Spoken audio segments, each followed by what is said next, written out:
রসুল সাল্লাল্লাহু আলাইহি ওয়াসাল্লাম কি 6 বার বা 6 জন স্ত্রীকে তালাক দিয়েছেন? সম্প্রতি সময়ে কখনো না। হ্যাঁ, আমি বলি, আপনারা শুধু শুনেন। হ্যাঁ, সম্প্রতি সময়ে একজনকে বলতে শোনা গেছে যে আমি আমার 7 জন স্ত্রীকে তালাক দিছি। রসুল সাল্লাল্লাহু আলাইহি সাল্লাম 6 জন স্ত্রীকে তালাক দিছে বা 6 বার তালাক দিছে।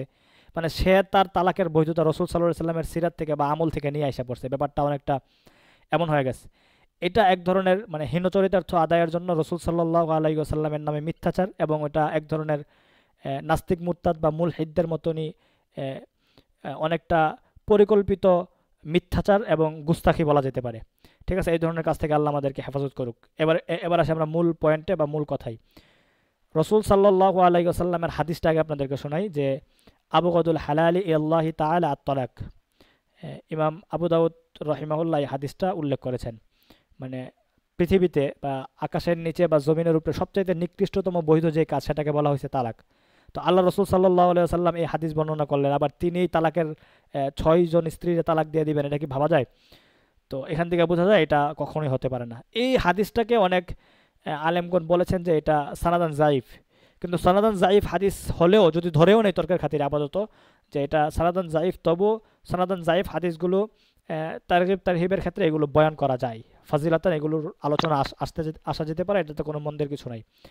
আর যারা এটাকে সানাদান জয়ীফ বলছেন তারাও এই কথার স্বীকারোক্তি দিচ্ছেন যে এই হাদিসটা এভাবে সানাদান জয়ীফ হলেও এই হাদিসের যে মূল অর্থ বা মূল শরীয়ী বিধান এটা নিঃসন্দেহে অবশ্যই অবশ্যই পালনীয়।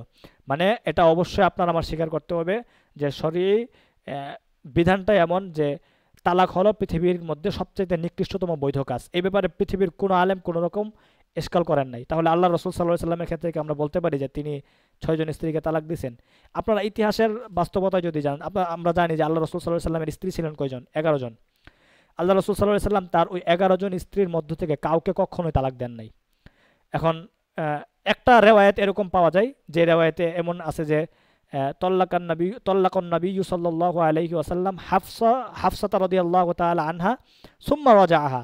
মানে রসুল সাল্লাল্লাহু আলাইহি সাল্লাম হাফসা রাদিয়াল্লাহু তাআলা আনহাকে একটা তালাক দিছিলেন, আবার তিনি সেটা কি করছেন? মুরাজা করছেন, মানে ফিরায় আনছেন। এর মানে হলো আল্লাহ রসুল সাল্লাল্লাহু আলাইহি সাল্লাম এক তালাকে রাজিয়ে দিয়েছিলেন হাফসা রাদিয়াল্লাহু তাআলা আনহাকে, তারপর সেটা তিনি আবার কি করছেন? ফিরিয়ে আনিছেন। তার মানে তিনি কখনো তালাকের উপর কি করেন নাই? আমল করেন নাই বা কোনো স্ত্রীকে তালাক দেন নাই। এটা হলো মানে প্রকৃত বাস্তবতা বা ইতিহাস বা সিরাত চর্চা আমাদেরকে এটাই শেখায়। আশা করি আপনারা এটা বুঝতে পারছেন। তো তবুও অনেকের ক্ষেত্রে আসছে যে অনেক রেওয়ায়ত পাওয়া যায় যে আল্লাহ রসুল সাল্লাহ সাল্লাম অনেকে বলেন এমন যে তালাক দিছেন, বা একজন ব্যক্তি যেমন এই ধরনের হীন স্বার্থ আদায়ের জন্য যেমনটা বইলা ফেলছেন, সেটার বাস্তবতা আসলে কি? সেটার বাস্তবতা এমন যে আল্লাহ রসুল সাল্লাহ আলিয়াল্লামের সাথে বিবাহ বন্ধনে আবদ্ধ হওয়া বা রসুলের স্ত্রী হিসাবে সম্মানিত হওয়ার একটা চেষ্টা বা আগ্রহবোধ অনেক নারীর মধ্যে ছিল।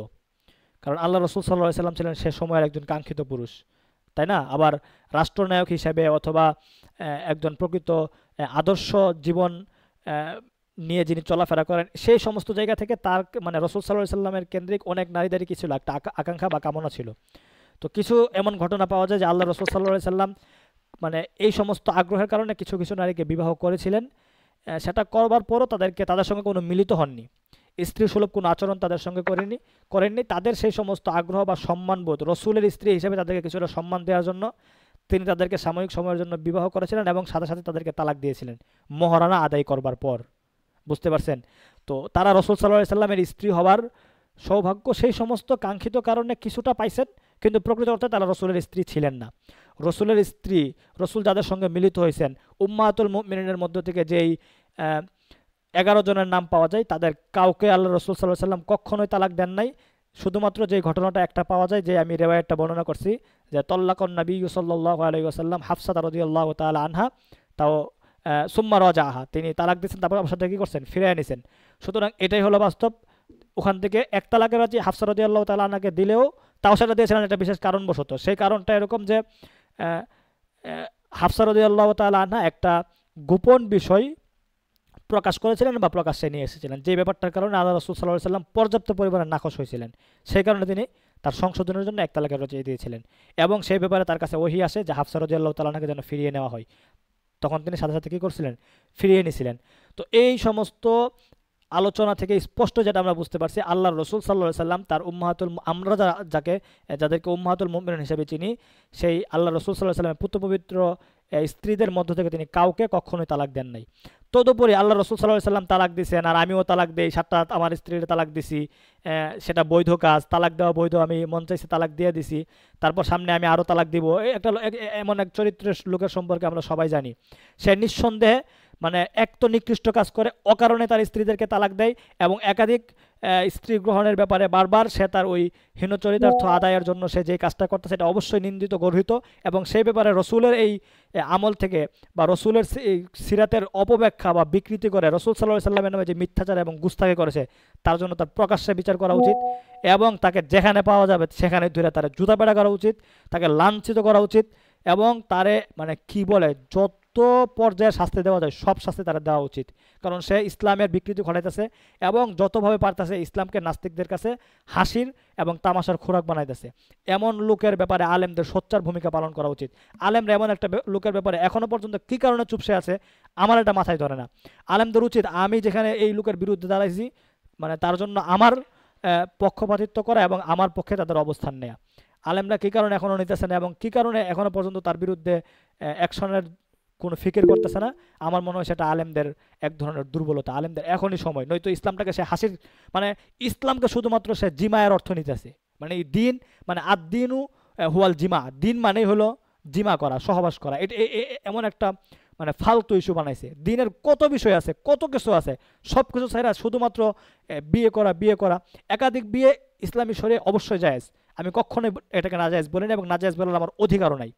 আল্লাহ রসুল একাধিক বিয়ে করেছেন, অনেক মানে প্রায় সব সাহাবারা একাধিক বিবাহ করেছেন, অনেক সালাফরা একাধিক বিয়ে করেছেন, একাধিক বিয়ে অবশ্যই জায়েজ। এই ব্যাপারে আমার কোনো বিন্দু পরিমাণও আপত্তি নেই। তবে এটা জরুরতান, প্রয়োজনের কারণে ইসলামী শরিয়া জায়েজ, এটা কখনো সুন্না না। এটাকে যারা সুন্না বলে প্রমোট করছে এবং যারা এটা নিয়ে মাত্রাতিরিক্ত সমাজে ফ্যান্টাসি ছড়াচ্ছে, তারা অবশ্যই সমাজটাকে বিভ্রান্ত করছে। নয়তো আপনি বলতেছেন যে নারীর অধিকার প্রতিষ্ঠার জন্য আমি একাধিক বিয়ের কথাগুলো বলছি, তাহলে আপনি নারীর অধিকার প্রতিষ্ঠা করে করে নারীদেরকে তালাক দিচ্ছেন, সবচেয়ে নিকৃষ্টতম এই বৈধতম কাজ করে আপনি কিসের সমাজের নারীর অধিকার প্রতিষ্ঠা করতেছেন? তালাক দেওয়াকে কখনো নারীর অধিকার প্রতিষ্ঠা হতে পারে?